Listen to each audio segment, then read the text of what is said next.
We got ourselves a smaller than usual NBA slate. Does that mean it'll be less chaotic than usual? Let's find out. Let's dig into what we always do here. Going to compare my projections to one of the industry leaders in Stokastic. We're also going to check ownership along the way for tonight's DraftKings tournaments in the world of NBA DFS.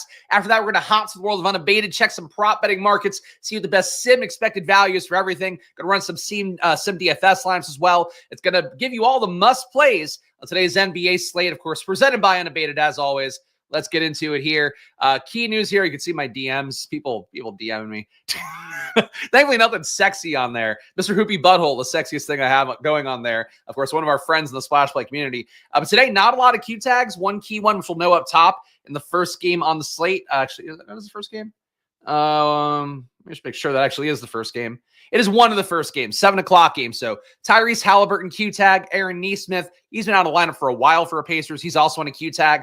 Both guys being out would matter a little bit if Nesmith comes back in. That's just 4 minutes on the wing that make things a little bit tougher for guys like Ben Shepherd, like to a lesser extent, I suppose, Andrew Nembhard. But with Mathurin out, there's 4 minutes to go around. So Nesmith coming back in is going to matter a little bit. And Benedict Mathurin today is out for a suspension, so he will not be going when you're not seeing him on the screen. Halliburton as well, obviously, would open things up more again. For Nembhard, we talked about last time here. The biggest beneficiary when Halliburton is out is Andrew Nembhard. Mathurin as well to a certain extent, but he's not playing either. So really would be a lot more production to go around for Nembhard. Maybe a TJ McConnell start. Basically, everything in the backcourt would look better if you got Halliburton and Nesmith out. You already have Mathurin out as well. Malik Monk expected back in here as a result. Going to hurt the current price point of De'Aaron Fox. He got priced up for the game without Malik Monk, looking a little bit better there.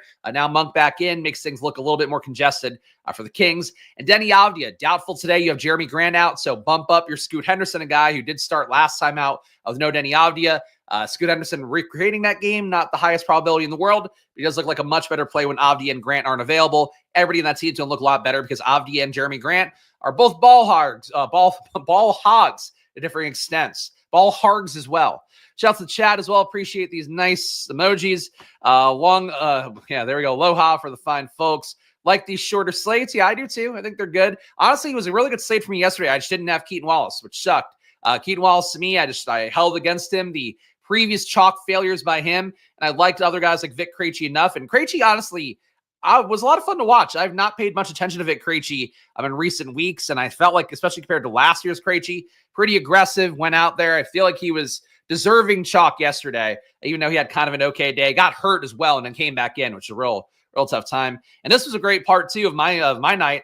Daniel Gafford call yesterday wasn't anything out of the ordinary, but did, in fact, not need Luka to drop a 50 burger. I mean, yeah, the odds of him dropping 50 fantasy points a lot higher when Luka's not in there, even though he does sometimes hit his ceiling pretty well for his minutes. But no Lively. Really, you saw on display yesterday a lot of DFS things we talked about here. And, of course, we're going to talk about my projections, Stokastic projections in a moment. Really some big DFS lessons yesterday. Number one, you had Super Chalk Vic Krejci, a lesser-owned Keaton Wallace, Super Chalk Bogdan Bogdanovic, who wasn't even starting in that game. Play the guy who's starting. I think one thing, too, that I've never accounted for, and I don't know that you should, but it happens enough times when you have G League guys coming in, and it happened with Keaton Wallace and Plowden in that game. I forget his first name. He's got a fucking weird-ass first name. A guy who knocked down like 7 straight shots to open the game, had a really good fantasy day as well. These G League guys coming in sometimes, especially for Keaton Wallace, who was up with the team, then down to the G League, came back, got a ton of shots up. These guys, I think, are looking to prove, like, hey, don't send me back down a little bit. And not that should matter when the team is like full strength. But you get a situation like Atlanta where you have no Trae Young, no Jalen Johnson, no Hunter. The team is kind of short-staffed, and also they're playing Chicago. I think it was probably more of a better play to play Keaton Wallace. He didn't project well enough for me, so I just didn't get there. But I was fading Bogdanovic, and I still just didn't play Wallace, so that was stupid on my part. The other lesson of the day, I think we talked about a lot. I'm sure the guy who was in chat yesterday saying Gafford sucks, I'm sure he's going to come back in today and go, I was totally wrong. It's the same thing we talk about. It doesn't matter if Gafford sucks. Like we talked about it so much length yesterday. It doesn't matter if you think he's the shittiest center in the league, whatever. When you have another center out, when you have an opportunity as well where a lot of minutes to go around, another fairly soft matchup going to the Pelicans, you play the player. So you play Gafford. Obviously, Gafford could fail in some spots, but he got a ton of minutes, was really productive doing it like you'd expect based on the rates and all that. So lessons learned, I think, in DFS there yesterday, things to really try to be smart about, but that's it. Got 416 on FanDuel without Gafford or Wallace. That's crazy. That's crazy. Yeah. Not having Wallace is what held me back. I had a couple of top 1,000 lineups yesterday. It was like, I thought maybe I'd have a sweat, but it was like, it's really hard to overcome the lack of Wallace. That ended up being the case mostly. Trust the Sims and played Keaton Wallace. There you go. All right. Yeah, the Sims did love Keaton Wallace, so shout out to Stokastic for that yesterday. A lot of Stokastic avatars up top in a lot of those tournaments. Your top projected players for today. So you have no Isaiah Hartenstein today. Still no Chet Holmgren. As a result, that's Jalen Williams in the thumbnail. If you don't know his face, he's going to be your starting center for the Thunder. And it seems like he's going to have to play a lot of minutes today because of the fact that they're playing Cleveland. You need some bigs in there. You could try to go small, but Jared Allen and Mobley will absolutely destroy you if you do go small. So that's a bit of a trade-off there. But really, SGA looking a little more productive than usual because of not having Hartenstein out there. More assists, more usage to go around. 34% played by the field today, according to Stokastic's data. I'm going to in 13% of my top 150 lineups using my projections overlaid in Stokastic Sim. Cade Cunningham, 52.5 fantasy points for me, 52 for Stokastic, another top play. I am getting more Cade than SGA. You could certainly make the case the either way. Again, like Cleveland and versus the Thunder, a matchup we saw a couple weeks ago, be a marquee spot. Was promoted heavily by the national networks and all that. Today, I feel like you're seeing a little bit less about it. But you do have Hartenstein out, and it's still a pretty competitive total here. OKC, a 2-point favorite at home. So you're expecting potentially an SGA outlier here. I get it. But that said, if you have Cade Cunningham about half the ownership, and I'm naturally getting more of the guy who's half owned, I'm going to probably default to that. So I think I could see myself trying to even this out a little bit when hand selecting lineups I'm going to put in today for the 4-point play and whatever. I think like 5 to 10 I'll put into the big tournament. I probably will try to be more evenly handed in my SGA and Cade Cunningham that I'm getting right here. But naturally, I'm getting more Cade than SGA with these guys projected very similarly for me. And the price points, obviously, pretty similar too. We got Kevin Durant at number 3. A lot of ownership going Kevin Durant's way. The reason why, no Bradley Beal today, still no Yusuf Nurkic. A matchup as well against Washington, where Phoenix is a 12-point favorite almost on the road, 11.5 points on the road for them. So Kevin Durant playing high 30s minutes lately, projected to play 37. Obviously, if they blow out Washington, it'll be one way to get different there. You also, let me see the ownership for the other Phoenix guys. If you hit, let's say, Booker going off instead of Kevin Durant, Booker's going to be 19% owned compared to Durant's 59%. So that's your way to get leverage on Durant if you want to try that. But Durant just looks like a great play here. You have no Beal. He's not priced for that situation right now. And Washington is dog shit. So all of that comes together at a really high total for Phoenix too. Honestly, play Durant and Booker. Probably would want to consider a Washington bring back on that. But really, like, it's just there's not enough firepower to go around. And you're also down, Nick Richards, who they just traded for. Not that Okogie is playing meaningful minutes, but this other guy that's going to be in there, taking some stats away. It's not available right now. So Durant, I think, one of the best plays on the slate on his face. That's a lot of ownership going to him, especially on the first game on the slate, if God forbid anything opened up in terms of late swap ability. Alperen Sengun, a big stand for me today. He was one of the guys that kept me from hitting a real ceiling yesterday too, because they just were ahead too much against Denver. Didn't see a fourth quarter stint for Sengun. He had a great day though. Same thing I talk about always. If I'm playing Sengun, I think you should consider Amin Thompson because of the fact that basically Amin Thompson and Sengun, only one of them hits, and it's now been enough games in a row. It's still not really a big enough sample size, but anecdotally, like we've seen enough in a row, and it is one of my pet theories, so I'm going to say it's true. Sengun, when he gets there, more stocks, more rebounds, usage being there. When Amin Thompson gets there, more rebounds, more stocks, a little more usage, him getting shots up the rim. They directly pull from each other, I think, if you go through the game logs and see it. So I'm going to play Sengun a lot. I think in some lines, so I don't have Sengun. I would say going to Amin Thompson would make more sense. He is 8,100 though. A steep price tag though. So obviously, you don't want to go there that often, I think, and that's why the field's not there. They're playing Sacramento, does have a lot of wing usage. You certainly could see Amin Thompson wreak some havoc defensively, grab some boards. I think he's in play in lineups where I'm not getting Sengun, and I probably will do a thing where I give lineups where I don't have Sengun a boost to Thompson, because that's something you do in the solver, and that's what I've been doing on there. It sucks. Sengun was smashing yesterday. But yet they know Jokic in there. Like Jokic pulled an Embiid yesterday, ducking the matchup, but apparently hurt his elbow in shoot around. So that's supposedly why he didn't go. Domantas Sabonis, 11% for the field, 12%, let's say. I got 5, not a big stand there. Seems a little bit overpriced when you have Monk coming back in, so that's the main logic for me.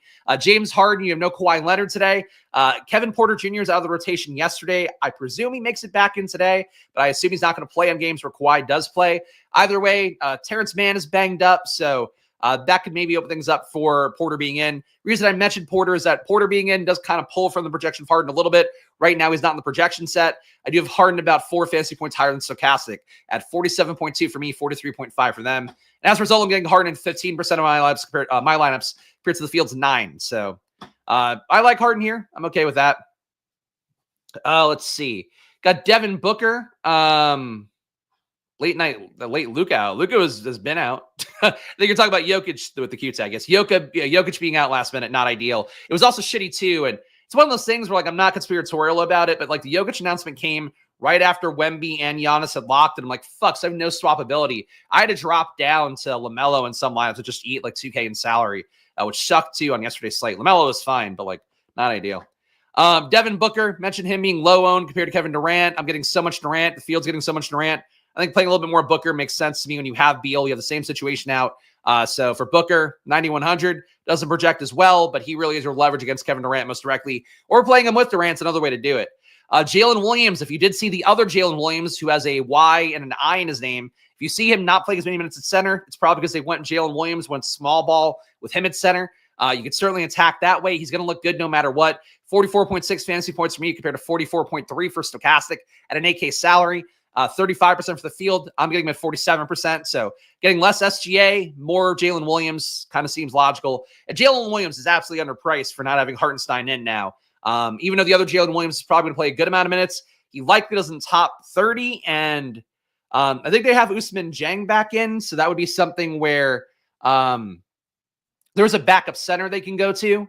But, you're still going to get Jalen Williams playing center for probably 10 of the minutes, maybe more, that you get the other Jalen Williams not out there.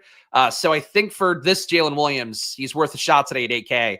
Definitely worth a shot in a competitive spot against Cleveland, where really, again, them being 2-point favorites at home, kind of a shocker to me with Hartenstein out. De'Aaron Fox getting with the field on him at 8,500. You're getting Monk back in as well, though. So that's the main thing to keep in mind. Sabonis, though, is really expensive. Fox at 8,500 feels like a pretty fair price tag relevant to that. Mobley getting 27% of him. Zubac, 32% for the field, 25% for me. Garland getting 27% compared to the field 6. Bit of a rate boost for him in court time without Ty Jerome.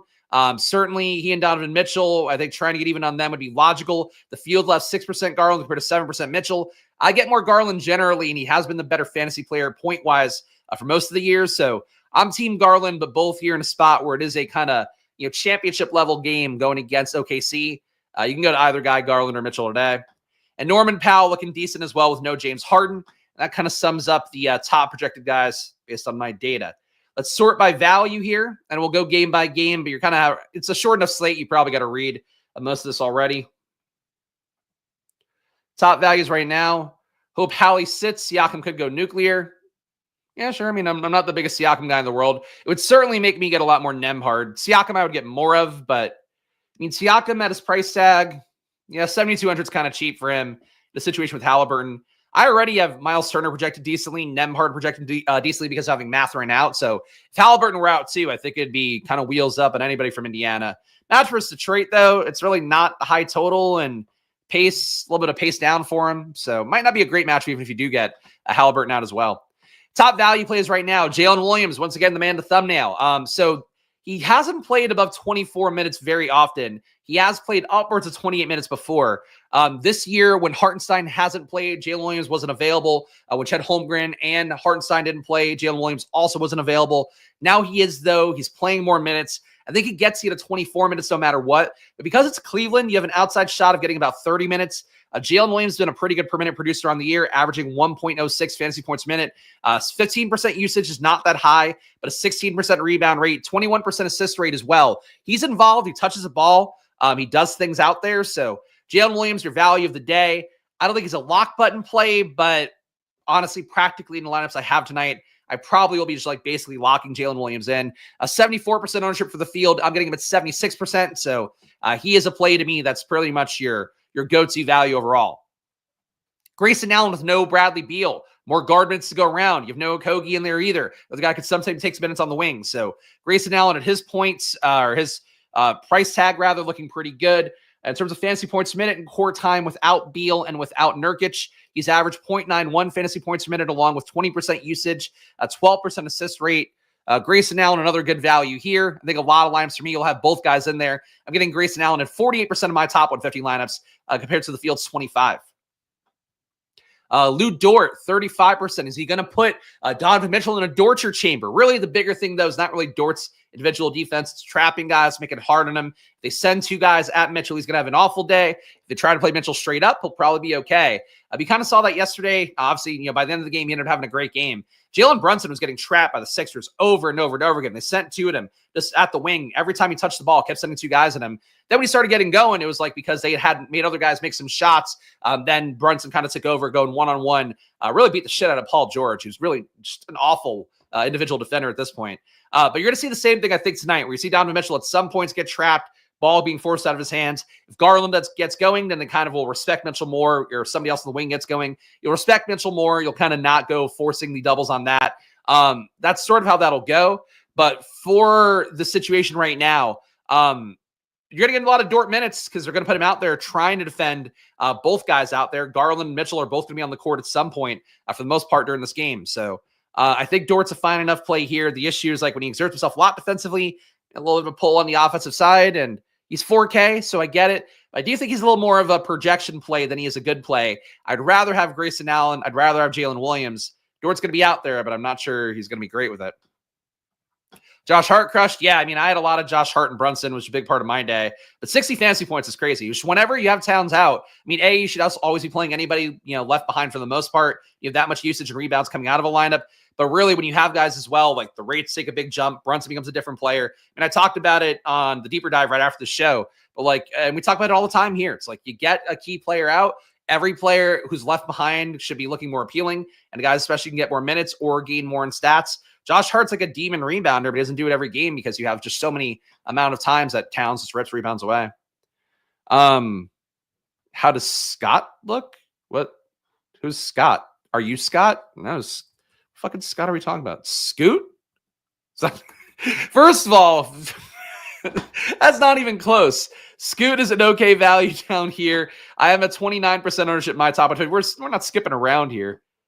You type Scott again. Keep typing Scott. Maybe eventually it'll turn into Scoot. We'll get there in a moment. Tamani Camera, another decent value, 24% ownership for me compared to 13% for the field. We got Zubac, 25% for me, 32% for the field. Nemhart looking like a good value, will look infinitely better if you get Halliburton out. 19% for me, 5% for the field.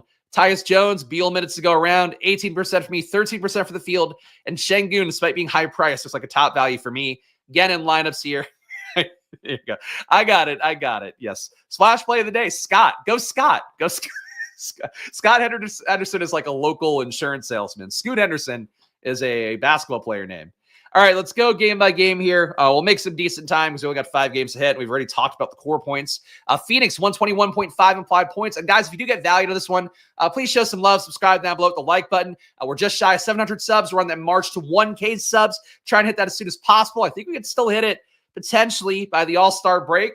If you guys start clicking that button, again, about 60% of people that watch the stream right now are not subscribed, and that's that's hurtful. I'm just one guy here showing you my work here, showing you my gambling every day, doing the best I can to prepare you for these slates before they inevitably descend even further to chaos in the following few hours. But I'm here Monday to Friday, 4 p.m. every day, so subscribe, hit the like button, it goes a long way. Go check out the sponsors too, Underdog, trying to get them to sweeten some deals for me, so please check them out. Play some Pick'ems on Underdog with $1,000 of bonus cash in the promo code SPLASH. Stokastic, 15% off. You're seeing some of their data on the screen. You're going to see their Sims in a moment. Great tools as well for 15% off, the best deal they have. Link in the description for them. Check out the full menu of products. And Unabated, the presenting sponsor of this show, helps me put it on directly here every day. We'll get their betting markets coming up at about 4:30, but check them out. Get some great conditional projections, which work for NBA DFS now, and you get those for cheaper, or get their betting market stuff, including their simulation tools, for $30 off using the promo code SPLASH. Okay, game by game. Phoenix 121.5 implied points. Washington 11.5 point dogs at home. Kevin Durant, your chalk of the day, as I said already. Play some Devin Booker to try to get leverage on Durant. If Durant doesn't hit, it could be because Booker went off. Could also be that Booker and Durant hit together if somebody from Washington keeps up.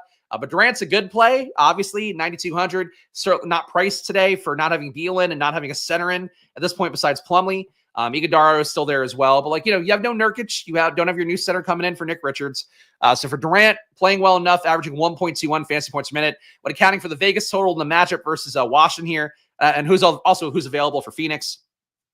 I have at 1.39 fantasy points per minute today. So Durant looking like good chalk to me. Prison Mike. You should fade Prison Mike Scott, I think.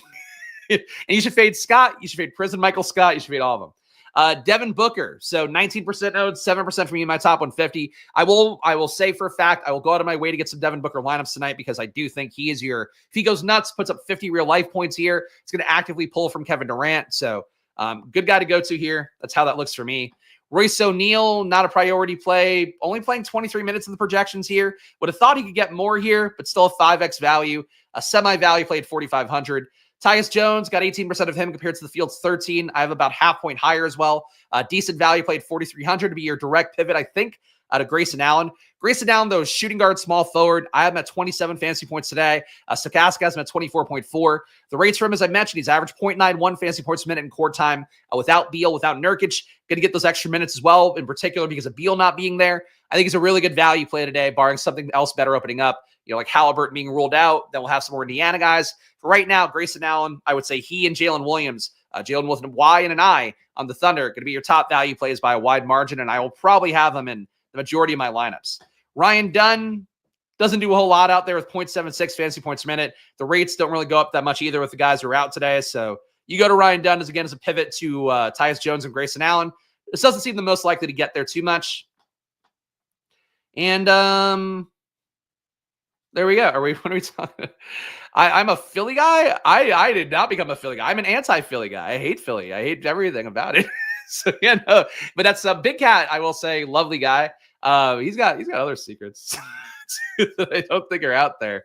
But I'm not going to say them. Again, people are nice to me. I'll defend your secrets to the death. But yeah, weird story with him pretending to be from Chicago, and I knew that, so it's not that deep. But it is an odd thing. It's kind of like Elon Musk pretending to be a video game guy. It's like, you have those little dings on your character. But, again, I know people how they treat me, and I've never had an issue with Big Cat, a.k.a. Dan, when I was there. So, in fact, he's one of the guys I like the most out of my time there. So, more power to him.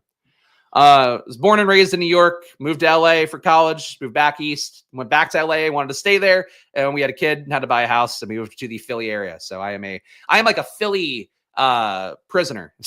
That's what I think you'd call it. Washington, 110 implied points. The only player who looks that good to me today is Bilal Coulibaly. You can play your Alex Sarr, play your Valanciunas. They're splitting the same center minutes, which is a little bit tough. Kuzma went nuts the other day. I did not give him a rate boost here. I honestly should juke these guys' rates a little bit because of Malcolm Brogdon not being in.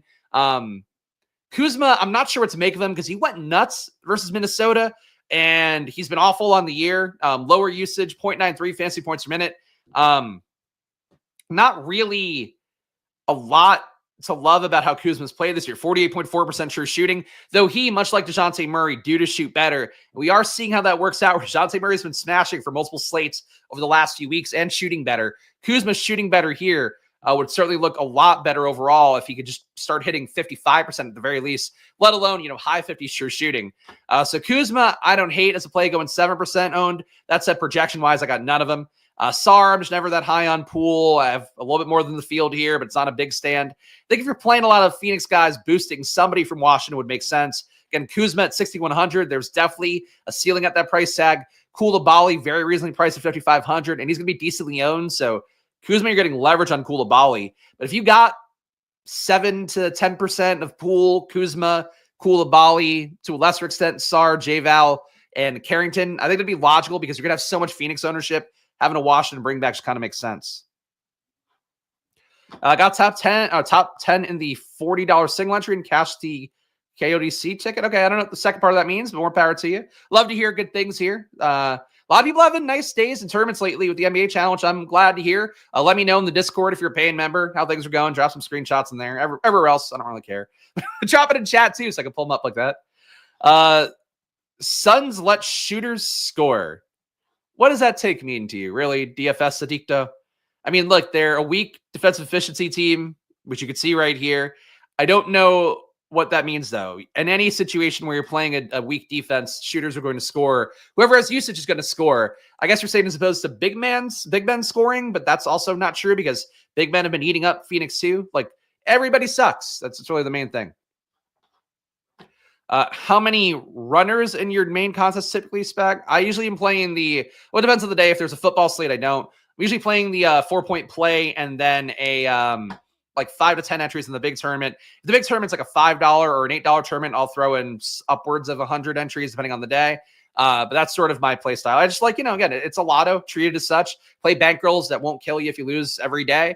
But obviously, like for me, the joy is like, oh, cool, I got a top 100 line. I've got a top 500, top 1,000. Like that's always my goal for every day. And then your hope is that that top 100 in particular becomes a number one. Because really, top players that Stokastic told me way back in the day was like, if you finish 95, honestly, in most slates, it's as good as a first place finish because the variance there is really what carries you to the top for the most part. And obviously more entries too will increase your variance and give you a shot too. But anyway, yeah, hope that answers your question. Indiana, 113.5 implied points. Detroit, 115. Nembhardt's my big stand right now, assuming that Haliburton is in. If Haliburton's out, everybody looks better. As I mentioned, you have Benedict Mathurin also out right now. So you're really getting your more opportunity no matter what. If Nesmith is in, though, it does make things a little more congested. Nesmith being out, Haliburton being out, you get a lot more Ben Shepherd. You would get a lot more McConnell. You get a lot more Nembhard. So really that's how it looks, and everybody would look more efficient. So for Indiana, a little bit hard to break down right now, but basically if Haliburton's in, I'm still going to get Nembhard a good amount because he, much like he did with Haliburton out, kind of just soaks up what's left behind. So he becomes a mini Mathurin in court time without Mathurin, has averaged court time without Mathurin this year, averaged 20% usage, 29% assist rate. So appreciable jump, still only 0.83 fantasy points per minute. I'm a little bit higher with the 1 fantasy point. But again, Mathurin not being out, there's a lot of points left behind here. I would say if Haliburton is in as a tournament play, he also is kind of interesting at 8,400, but it's not a high pace spot, not a high total spot, which are usually my signifiers for playing Haliburton, given the fact that I don't have him projected that well normally. So I'm not crazy about Haliburton here. Detroit, 115 implied points on their side. Cade Cunningham is a guy I'm above the field on, 24% compared to the field's 18. As I mentioned enough times on here, court time without Jaden Ivey is about a 1.5 fantasy point per minute player. Today I'd have him at 1.51 fantasy points per minute, so also looking pretty good. Turned 22 into 2,600 2 days ago from the graphs. All right, love to hear that. It's just the graphs alone, but I'm happy to hear it. And I super chat should be on, but I'll try to figure that out because I don't think we've gotten a super chat on here yet, so I'll figure it out. What about Jarris Walker? Not a big fan of him, really. He's playing a little more aggressively lately, rebounding more, but right now projected for 16.5 minutes. He gets squeezed by Nesmith being in. Heading back to Detroit, Cade Cunningham would be my stand here. Just a really good player with Jaden Ivey off the court. Nobody else benefits that much besides Malik Beasley, and Malik Beasley kind of appropriately priced at 5,600. Oscar Thompson, getting a little bit of him, small forward, power forward at 4,500. 15% ownership for me, 15% for the field. No real big pro Detroit stands here besides Cade, though. Cade, I think, is a good pay-up option. And certainly to me, a softer matchup for going against Indiana. Whether Haliburton's in or not, than you're getting for SGA going against Cleveland. So, that's the trade-off overall. Your marquee game, Cleveland, 115.5 implied points. OKC, 117.5. Get a little bit surprised to see OKC be a favorite, but they are at home. But missing Hartenstein, still missing Holmgren. Holmgren's practicing, though, a little bit. Shooting at the very least. Not sure if he's doing contact or not yet. Should be back fairly soon, you would think, which is kind of surprising with the hip injury. But Cleveland right now, Mitchell getting a little bit more than the field at 7.3%. Again, not a big stand here, but he does produce a little bit better on paper with having Ty Jerome out. Evan Mobley getting 27% compared to the field's 15. Like Mobley here, just they're not going to have that second big man to compete with Cleveland size, and especially if they go small and try to take Jalen Williams off the court and go with the other Jalen Williams at the 5. Like they're going to have a really tough time against Mobley. So I like Mobley a good amount here for the basketball part of it, and projection-wise too, 42.4 fantasy points, 8,100 looks pretty good. Darius Garland getting him about 4x the field, so a pretty big stand here. 27% compared to 6. And 7% Jared Allen compared to 8% for me. Allen could dominate on the boards. I mean, he really killed them with Hartenstein in last time. That could certainly be the same thing versus Jalen Williams, who does kind of hover around 3-point line a little bit more. Maybe that keeps Jared Allen away from the rim slightly more than usual, but like a 6,500 price tag for him with this high of a total, Allen should not be 8% owned, I don't think. Yes, listen to CJ the Great here. Please hit the like button. I am just one guy here running an NBA channel, running an NFL channel. So show some love if you can. Hit the like button. Goes a long way here for me, one guy. And do subscribe. Let's get over 700 at the very least today. And let's get to that 1,000 as soon as possible so we can start running some ads. That's it. This is like crack. Well, thank you. It's because I talk fast. It feels like you're all coked up. Oklahoma City, 117.5 implied points on their side. No Hartenstein, no Holmgren opens up a lot of opportunity here. That said, as always the case for me, I'm a little bit low in SGA. Gave him a rate boost for Hartenstein being out. That said, only 13% for me compared to the field's 34. I think he's a good play, but Jalen Williams being $2,500 less and having a similar range of outcomes, I like him a little bit more, 47% compared to 35. SGA, they're going to throw a lot of them today, you would think. Cleveland having a pretty strong defense, high efficiency defense as well. But SGA is good. He is currently your presumptive MVP, so no issue playing that. Oh, Van Vliet out sick. I wasn't going to play him anyway, but that's going to open up some value there. Everybody looks better.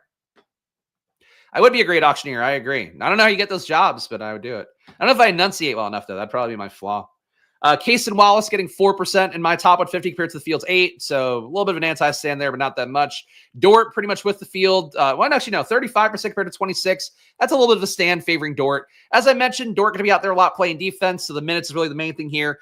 Projected to play 31.8 today. But Dort, I do think, he's never a great offensive player, only averaging 0.73 fantasy points per minute. So Dort, if you want to get away from him, I would have no issue with it, really. As I mentioned, I would play Grayson Allen over him and Jalen Williams over him a lot of times. Speaking of Jalen Williams, he is your value play of the day at 3,300. Going to be playing likely mid-20s minutes, could potentially get to high 20s, maybe a faint shot at low 30s minutes if things really broke his way.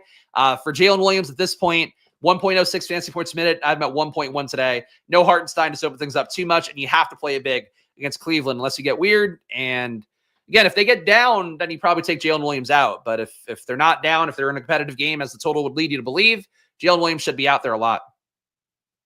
Houston will go through extra fast because that news with Fred VanVleet's going to change things.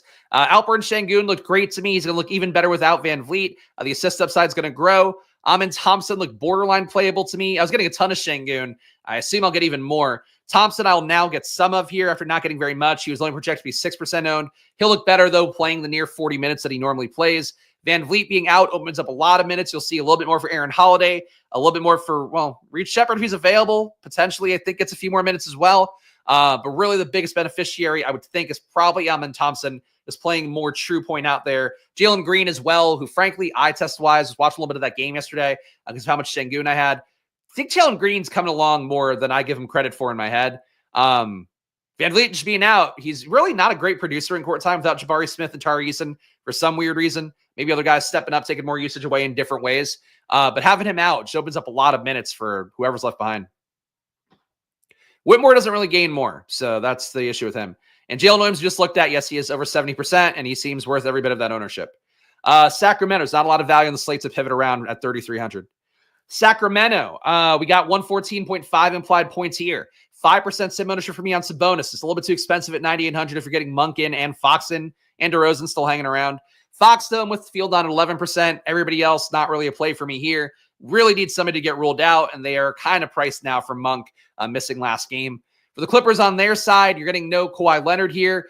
Currently, Stokastic is not projecting Kevin Porter in, which I'm not sold on being the case. He was taken out of the rotation yesterday because Kawhi was in. With Kawhi being out again, I think you had a shot of him being back in there. That said, I think that does impact positively my projection for Harden. Getting him 15%, not a big stand there. I don't really care that much about getting 15% Harden. So the Porter part of it doesn't matter that much, but it could impact things a little.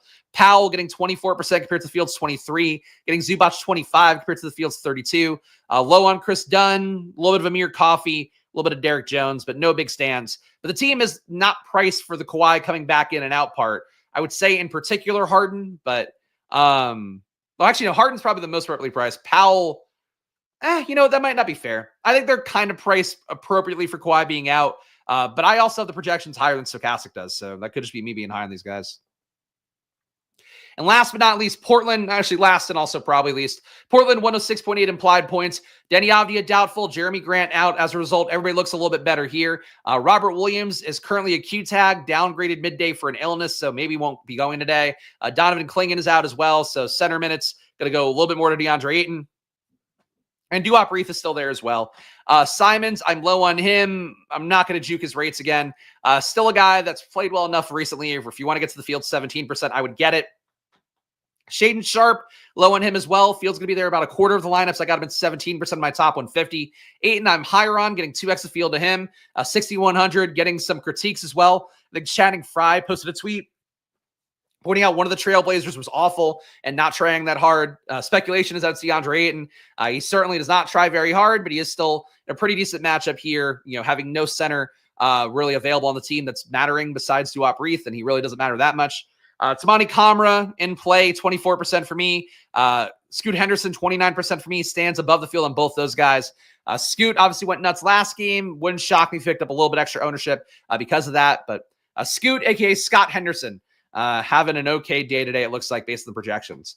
And that's how that looks, guys. Now you know what we have to do. You have to head to the world of Unabated. And right now you're going to learn a little bit more about that world, the planet of Unabated. And you're going to see some really interesting things about conditional NBA projections right now.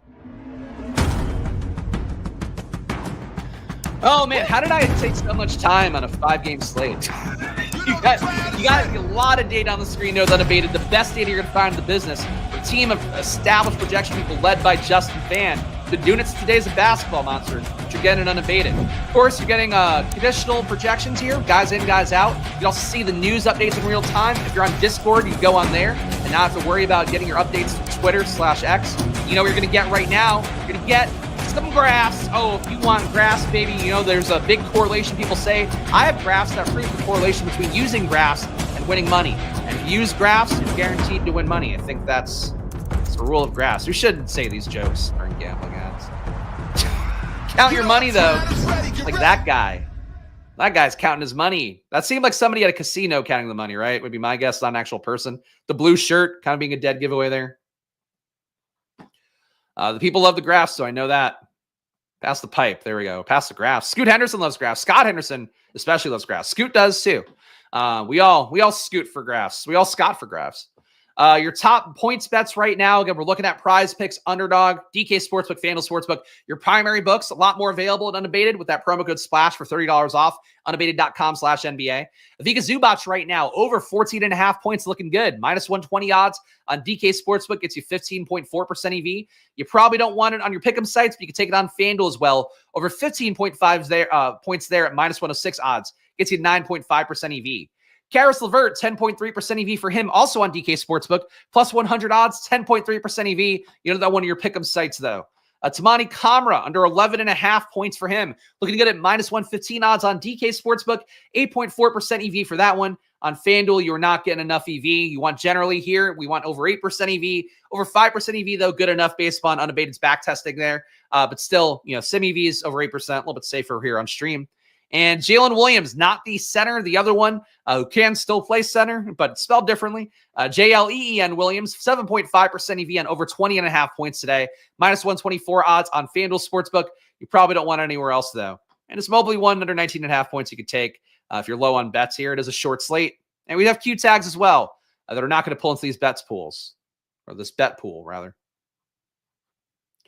All right. Sorting here one more time.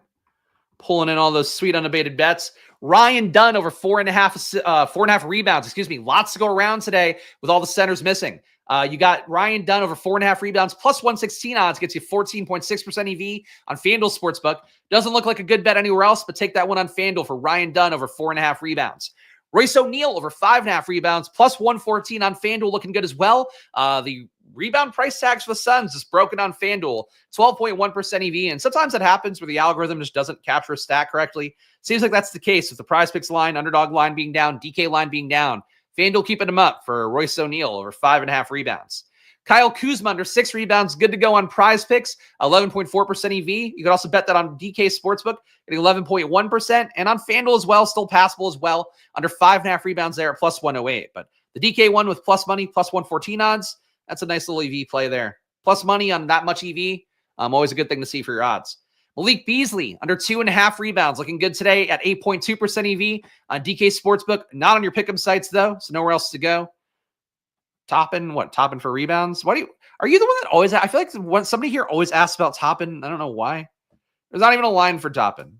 I think it's because they have Q tags for Indiana, so we don't look at the Q tag teams because that's going to impact the projections. So you're on your own for Obi Toppin. You got to pay for Unabated if you want to see. You want to rule in here. You'd have to click this. Oh, why do they do this to me? Why? All right. Log me in again. Like, why would it work for the starting point and I have to redo it? And just answer fucking Obi Toppin questions. All right. Props. There we go. All right, we're good. You'd have to go over here and rule these guys in or out to see Obi Toppin's data. So I'm not going to do that because we don't know if those guys are playing. Let's go to assists, though. No Obi Toppin's allowed. It's like the No Homers Club in The Simpsons. We only have room for one Obi Toppin, and there's already an Obi Toppin in chat. We're actually only one Toppin, so it's Jacob Toppin's in the chat right now. Obi can't come in.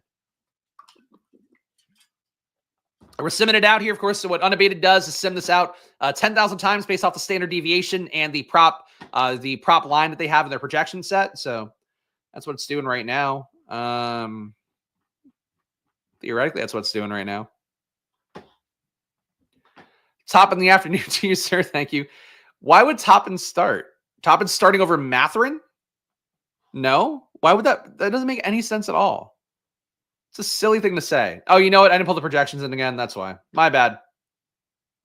Because that little log out there, that didn't help. But yeah, like Toppin starts if Turner's out. And even then he doesn't start. It's still Bryant. Toppin doesn't start. What?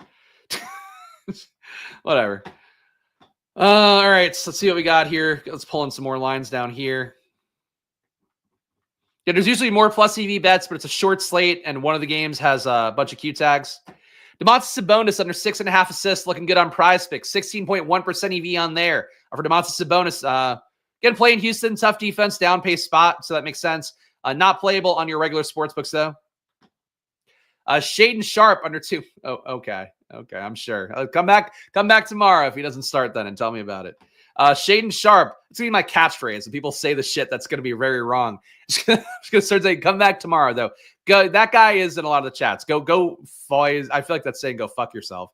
But go fuck yourselves as a username is normally here every day. So I'm sure he'll be back. Shaden Sharp under 2.5 assists, plus 124 odds on DK Sportsbook. Gets you 9.3% EV. James Harden over 8.5 assists, looking good at plus 116 odds on FanDuel Sportsbook. You can play it on PrizePicks if you want. Evan Mobley under 3.5 assists, minus 160 odds on DK Sportsbook, 7.6% EV. And SGA, if you're struggling, just want to get a card of bets in today, SGA at plus 120, I would take that at 7.3% EV, under 5.5 assists for him. And last but not least, PRAs hopefully have something for us. Playing like a jarass. Oh, yeah, go for yourself. Is that what? Yeah, I bet. Definitely not a troll username at all. That's fine. It's fine. You're usually on point enough. My troll sense is always very strong, going back to my Barstool days. So I can sniff it out. I know. Even though I don't pay enough attention to usernames sometimes. I'll catch you. Trolls. I'll snare you. Like in some Danish books out there. They have to catch trolls in the winter. There's one that we read for Luca. That's why I'm thinking of that. Anyway, your PRA lines here. That will sim some DFS lineups. We got Kevin Herter. Oh, we don't want that in the way. Kevin Herter under 9.5 PRAs. Good to go on PrizePicks and Underdog. The Pick'em sites. Soft pricing on Herter, who is probably not going to play a lot with Monk back in. So under 9.5 PRAs for Herter, looking like one of your best bets. Royce O'Neal over 16.5 PRAs. 15.1% EV for Royce O'Neal. Good to go on Underdog right now. The lower, or the higher rather, on 16.5 PRAs for Royce. A lot of minutes to go around today with no Beal and no Nurkic again. Kyle Kuzma under 25.5 PRAs, plus 105 odds. Again, he did go nuts versus Minnesota. If you want to play some Kuzma in DFS, if I would get it. But really for Unabated, just take the betting lines always. 13.5% EV at plus 105 odds on DK Sportsbook for Kyle Kuzma. And that one's been taken down off of FanDuel. Corey Kispert under 14.5 PRAs. Good to go on PrizePicks and Underdog for under 14.5 PRAs on Corey Kispert, getting you 8.7% EV. And DK Sportsbook, you could get Kispert as well under 14.5 PRAs and minus 120 odds. Devin Booker, value on the under here. So a lot of chalk. Kevin Durant today in DFS for Devin Booker. Probably want to play him a little bit in DFS, I think, to get leverage on Durant. But here in the betting markets, taking under on 40.5 PRAs, 8.5% EV for Booker on DK Sportsbook. And that one almost playable on FanDuel, but probably not. And Plumlee, over 15.5 PRAs, 6.8% EV, a little bit low, but Unabated would say it's okay. So if you want to take Unabated, you can. They again say 5% or higher. Sim ROI is good. I prefer to get to 8% because that's what I was sold by somebody else. But follow your hearts. All right, let's do some DFS lineups here. The final run on our little daily gauntlet. Let's simulate some contests. We're going to do on Stokastic, build 5,000 lineups. What you saw in the first half of the shows, I always try to highlight, that's my data being simmed out. That's my projections being compared to Stokastic stuff. My data, my top 150 lineups. Here on Stokastic, my bias is out of the picture. It's just their projections, what they're going. And of course, Stokastic being an industry leader as well, much like Unabated. Look, ways to get unique, it would be take Unabated's NBA DFS projections, plunk them into Stokastic, run the same sim. That'll get you unique lineups. On Stokastic, though, you're going to have a lot of people that kind of treat this one at its face value, where they don't adjust projections. They just take whatever the top lineups to get from the tool is. That's really what the value is looking at Stokastic data on the screen. Obviously, it'll also tell you theoretically what some good lineups are. Stokastic was really high on Keaton Wallace, and I think I thumbed my nose at that and said, Keaton Wallace, ha, ha, ha, that guy sucks. He's awful as chalk before, and I was wrong. So that's Stokastic's value here. Sim's really important for these tools. If you're just kind of a hand builder, whether, ideally, I would say you could look at the stuff I'm showing you on screen, and that'll help for sure. But ideally, you want to have kind of a sim process for yourself because you just want to know, like, am I on the right direction or not? And then you could do things that deviate off of that a little bit, like try, different ROIs and all of that. Don't sweat the ROI. It's not, the goal isn't to always get the highest one, but you want to be directionally accurate, and the sim allows you to do that, whether it's Stokastic sims or some other ones out there. But Stokastic, you get for yourself 15% off, link in the description. And again, one of your last edges here, if you want to be lazy, take Unabated projections, put them in Stokastic. That's one way to do it. Take Stokastic projections, put them in Saber Sim, same thing. Ah, yes, the fake name. Thank you for doing prank chats. I'm not reading it out loud. You're not going to get me. As if I have shame about reading things out loud. I'm not Mo Sislak. You also don't have to post it twice, Ryan. Jesus. Hey, Spags, put up 393.5. Only played that line a single entry, $5. If I played a lottery, would be 100K richer. Wow, that's tough to hear. But did you win that? I guess is it. Spags, thoughts on 8 and over 25.5 PRAs. What would I have him at? For my data, which is not the unabated data, I would have Aiton at 25.2. I'd have Aiton at 26.5. So I would shade the over. Would look better if it's plus money, though. Okay. Top 150 lineups here via Stokastic data. Your number one ROI lineup with a 172% ROI is De'Aaron Fox, Devin Booker, Lou Dort, Jalen Williams, and also projections were just updated about 10 minutes ago, so hot off the presses. Jalen Williams, Miles Turner, Delano Banton, Evan Mobley, Jalen Williams. All these guys look good. Turner would look a little bit better if you got Halliburton out. But, basically more usage to go around. But right now, it's a regular lineup. Makes sense to me. Number 2, Cade Cunningham, Kason Wallace, Oscar Thompson, Jalen Williams, the other Jalen Williams, double the Jalen Williams is double the fun. Delano Banton, Evan Mobley, De'Aaron Fox. Number 3, Tyus Jones, Donovan Mitchell, Oscar Thompson, Kevin Durant, Miles Turner, Anthony Simons, Jalen Williams, and the other Jalen Williams. You're getting a lot of double Jalen's here. Number 4, SGA, Shai Gilgeous-Alexander, Delano Banton, Derrick Jones Jr., Jalen Williams and Jalen Williams once again, De'Aaron Fox, Robert Williams, Domantas Sabonis. And at number 5, you have Cade Cunningham, Delano Banton. A lot of Delano Banton. Why Banton? They must have given Banton a projection boost or something. Why? I'm looking at my projections here from before, because Stokastic did just update minutes, and they hadn't updated this afternoon, so they must have given more minutes. Oh, Banton's 3K minimum. Okay, that makes sense. I am getting 33% of them, I guess. So, okay, so that's why you're getting a lot of Banton. Man, I didn't know he's 3K minimum. That's crazy. All right, so Banton, more of a play than I mentioned here because he wasn't on my top sheet. Because the rotation for Portland, I guess I had to take out Bryce McGowan's and I would have been able to see Banton. You have Robert Williams not playing. Again, no Avdia, no Jeremy Grant. Banton, more of a play than I talked about before. We're not playing Aaron Holiday. I don't know what Stokastic's data is for Aaron Holiday right now. Let's see. They have Holiday having a negative 28% ROI. If he gets a start, you could play him, but he's not good, not a great producer. But I haven't seen the projections with VanVleet out yet because I haven't been able to fix things yet on my end because I was on stream when it came out. Josh was high on Banton this morning. Well, he should be. I mean, 3K guy who produces that well per minute. It makes sense.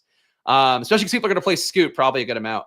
Your top ROI players right now, though, Evan Mobley, so nobody positive technically, but again, directional accuracy is what we're looking for.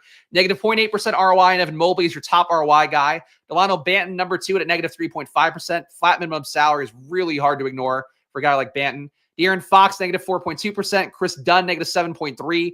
Oscar Thompson, negative 7.7%. And Jalen Williams, negative 7.7% is going to be your highest ROI guys technically here. top exposure guys, you are getting Jalen Williams with a Y and an I in 89% of the lineups here. It's a lot of Jalen Williams, but as I mentioned, I would be much more inclined to lock him than to fade him. Delano Banton, 79%, going against the Clippers here. Minimum salary, getting 22.1 fantasy points from Stokastic. Banton is your other paydown guy here. I still think there's a little more certainty and safety in Grayson Allen, but he's not 3K, so I get that. We got Evan Mobley, 49% exposure compared to 17%. Kevin Durant, 49% compared to 57%. And Jalen Williams, 45% compared to 33% are your biggest exposure plays right now. So still a lot of Durant, even though you're technically fading him. I wonder if you're getting Booker. You're getting less of Booker, but still 20% of Booker. So, all right, they're not playing it the way I would have necessarily, but I think you really, if you're not getting Durant in the lineup, boost Booker would be one way to do it if you're kind of, doing it in the solver in particular, optimizer style. Your highest leverage plays right now in terms of the players that Stokastic wants you to get more of in their top 150 lineups. Delano Banton, they want you to get 40% more than the field, even though he's already going to be played by 40% of the field. So Delano Banton, a near lock here, according to Stokastic data. Evan Mobley, 33% leveraged, 50% of the lineups with Evan Mobley compared to the field, 17. De'Aaron Fox, a lot of leverage on Fox, which he's a good price tag at 8,500, but with Monk back in, he's not as great of a play as he was the other day. But 25% leverage for Fox, 41% exposure compared to the field's 15. Jalen Williams with a Y, you're getting 18% leverage on him, getting super chalk at 70%. Stokastic thinks you should get 90. He is like really as close to a lock button play as you're going to get on most slates. Jalen Williams, 45% compared to 33, about 13% leverage there. And Cade Cunningham, positively leveraged as well, about 1/3 of lineups, a little bit more than that. And Stokastic's top 150, you have Cade compared to the field's 22%. Most of the negative leverage plays, you're getting less than half the field of Vika Zubac, a negative 21% leverage on him. You're getting a lot less of Shaedon Sharpe. Field's going to play almost 20%. Stokastic wants you to get 3, negative 17% leverage on that. Norman Powell, negative 13% leverage with him being played by about a quarter of the field. Grayson Allen, negative 12% leverage. I like him. Stokastic doesn't. We'll have to disagree. Again, Stokastic nailed the shit out of Keaton Wallace yesterday. So Grayson Allen, Delano Banton today. That's that. Devin Booker, negative 11% leverage, and Pascal Siakam, negative 10. But that is with Halliburton expected to play in the projections right now. If he didn't play, everything would open up more for Indiana, and they'd all look good. What about both Booker and Durant in the lineup? Yeah, I think that's okay. I said before, I think that it's not a bad play. You're tying up a lot, and I think at that point, you almost want to have a wizard coming back, like Kuzma. I think who's at a good price tag, even though the projection looks like shit. Like Jordan Poole. Koulibaly is the chalk option there. But I would say if you're going to play both Phoenix Suns, you probably want a wizard coming back because that means they played all 4 quarters and played enough minutes to get there. And I don't know that the Suns don't smash the Wizards, but yeah, it can hit. It can hit. That's that. I'm not crazy about Zubac, but Stokastic. I was getting him in about a quarter of my lineup. Stokastic is a fade though, so that's how that looks. And my splash plays of the day, guys. Before we do that, we've got 220 people watching, which is really cool to see. Again, the channel's only been in existence about 2 months, so really appreciate you guys being here. Show some love. New videos Monday to Friday at 4 p.m. Subscribe down below with the like button. Leave a comment. If you're just joining right now, scroll backwards. Nothing's changed here on stream besides Fred VanVleet being rolled out. But check all this stuff out here. I do my projections run through the beginning, go game by game as well. I look at the unabated markets and then the sim markets here with Stokastic. But check out all of our sponsors. Underdog, $1,000 of bonus cash. Stokastic, 15% off. All the links down in the description down below. And unabated, $30 off with the promo code SPLASH. So please do check all those things out. My splash plays for the day. It's Jalen Williams with a Y and an I. Looks like a very strong play. Even if you don't play that Jalen Williams, you should probably play the other Jalen Williams because if big Jalen Williams doesn't play, they probably went small, try the other Jalen Williams out. But really, for both guys, they're 2 of the strongest plays in the slate. You can see them coming up a lot with Stokastic. They're coming up a lot for me as well. And the main thing, too, is because it's a spot against Cleveland. The other Jalen Williams probably has to play a good amount. They have Ousmane Dieng as your pivot point. If you really are desperate on fading Jalen Williams with a Y and getting away from him, you can play Ousmane Dieng and hope that he gets enough minutes. But he's been not with the team. He's been with the G League. So, I don't know that you're going to get a big upside there. But really, at the very least, you should be playing probably one of those guys because otherwise Cleveland is going to annihilate OKC in the middle. Besides that, I'm just going to go back to my sheet one more time here to see my highest projected guys. I still will cape for Grayson Allen a little bit, even though Delano Banton, I think, looks fine enough. Banton, I think, a play that I just wasn't on my radar enough because he didn't come up on the value screen because he wasn't on my sheet correctly. But Banton, I think, is another one. You really have like incredibly strong values for a 5-game slate. So Jalen Williams, Grayson Allen, Delano Banton, I think are a big 3. Dort not too far behind. You got ways to go there. Non-value plays, splash plays of the day. I would say getting shares of Cade Cunningham looks good to me. Getting shares of Şengün is absolutely a priority to me, especially with Van Vliet out. I like a lot of plays in the slate, guys. So I always give you probably too many lineups, but these are like my kind of core plays. Durant's certainly a core play still, even though I do want to get some more Booker. The other Jalen Williams, the not cheap Jalen Williams core play. Mobley, Garland, I'm getting more than the field. Those guys, lower priority. That's it, guys. That's today's video. I'll be back on Stokastic in about 4 minutes, so come join me on there. Be back tomorrow here for one more video, the Friday run at 4 p.m. Check it out. Again, gamble responsibly, guys, even though it's always money time here. Follow me at Chris Spags. Hit the like button, subscribe before you go. It goes a long way for me here. Just one guy showing my work here on stream every day. I'll see you guys on Stokastic. If not, I'll see you tomorrow for NFL at 11 a.m., NBA at 4 p.m. on this channel. I'll see you guys then. Enjoy your days, and good luck. Bye-bye.